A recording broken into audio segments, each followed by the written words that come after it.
In Module 5 of the Emerging Future Technology Issues and Trends, we're going to focus on two impact factors, cybersecurity and big data, that have lots of ramifications for the way we proceed with technology in the future. We have two guest speakers this week. They will introduce themselves, and each has prepared a recording for you to watch.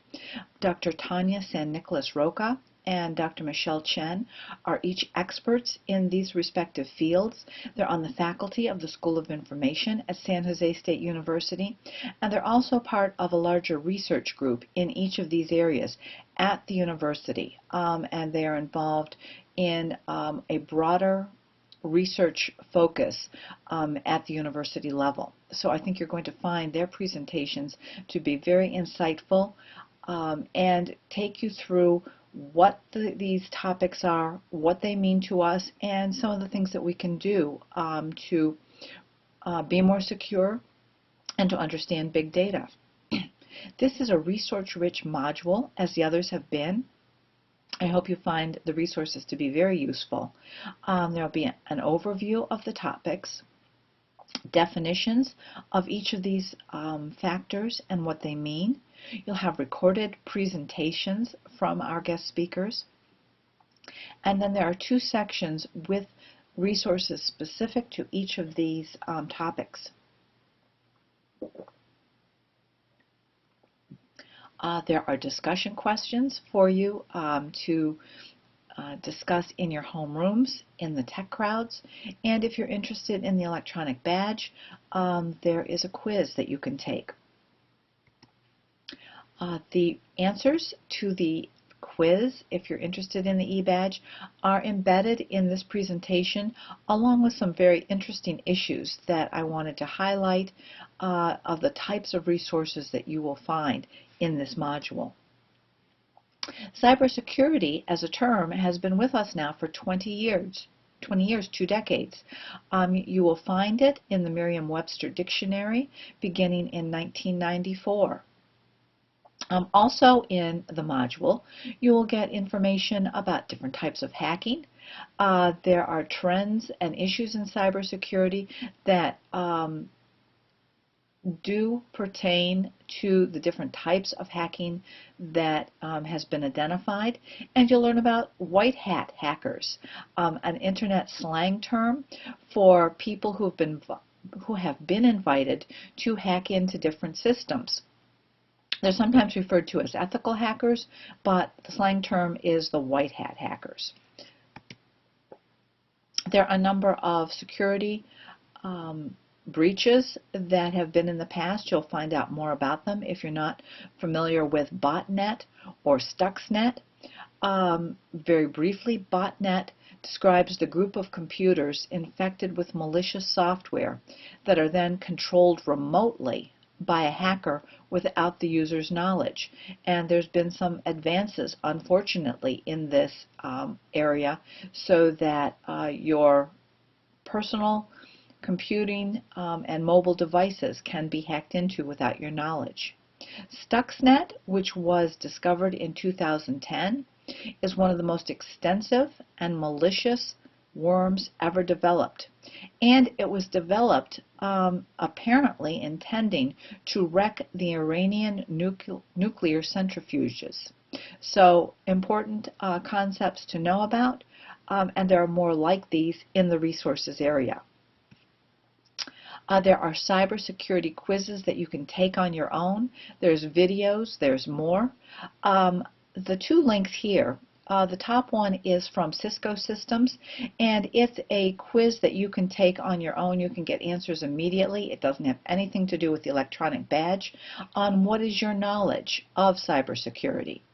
The link underneath is Stay Safe Online, because October is National Cybersecurity Awareness Month, so that you can go in, get information, and promote that in your workplace, in your personal networks. There's also links to videos. TED Talks have 5 different videos that we've highlighted on cybersecurity, and these are photographs of some of the presenters on the TED Talk series. So you'll be able to delve into that in more depth if you're interested. We're also looking at big data. A number of different definitions. You will have the opportunity to read an article that defines big data using 3 terms that begin with the letter V. So the 3 V's is something to remember. Gartner is a research analytic firm, and one of their analysts, Doug Laney, coined this definition in 2001, saying that big data is a variety, velocity, and volume.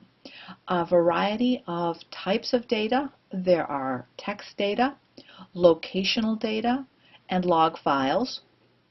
Velocity are the real-time analytics and the rate of changes in the data. And volume is about the number of big data mentions in the press and social media. Velocity too, just going back to that for a moment, that sometimes you'll get more data coming in spurts, and then there'll be periods when there's not as much data, and so that affects how you interpret the big data. So when it comes in and in what volume and how fast. Data mining is a term that you probably have heard, probably know the definition, but it is a term that describes the method that companies use to analyze large amounts of customer and other types of information from different perspectives, summarize it to uncover trends, patterns, relationships, and other useful information.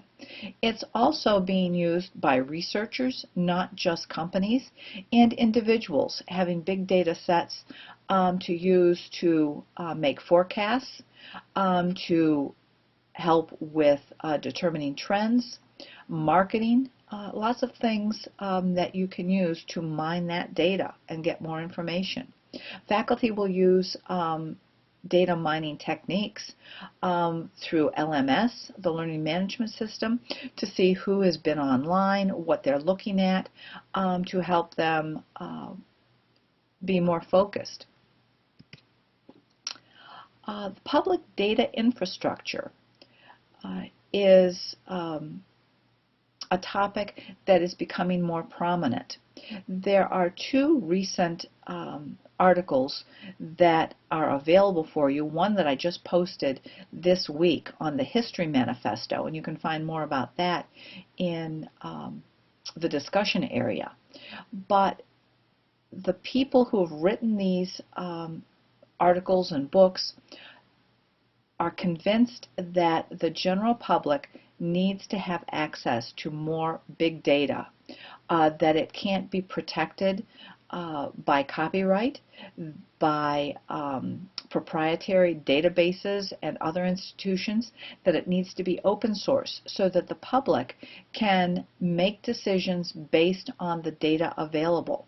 So you're going to be hearing more about the public data infrastructure, what the public knows, not just what a company knows, not just what some researchers know. So as it notes here, it's the big data for the masses. And in the History Manifesto, they also talk about the public having access to open source materials. Another problem are the viruses and other malicious software that go along with the previous slides topics that were discussed. But it's also mobile malware, which affects smartphones, tablets, and other mobile devices.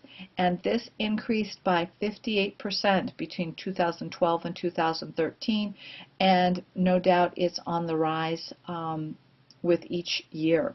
So they're looking for ways to counteract the software, the spyware, the malware. Big data can affect different areas, so that there can be credit card transactions, different ways to measure big data, people that are interested in the big data of audio and visual files, or the big data in social media posts. Several years ago, when the Library of Congress decided to focus on the number of tweets to save to analyze. And then Hadoop is a popular open source software framework that's important because it is open source. And it can be used for storage and processing of large data sets. It was developed by Doug Cutting from Google's MapReduce area. So thinking about the types of big data and how to manage it. Check out all the resources. It will take hours and hours of me going through each one. So we've categorized them by the types of conferences, articles, books, videos, quizzes. Please check out and participate, and I look forward to seeing you online.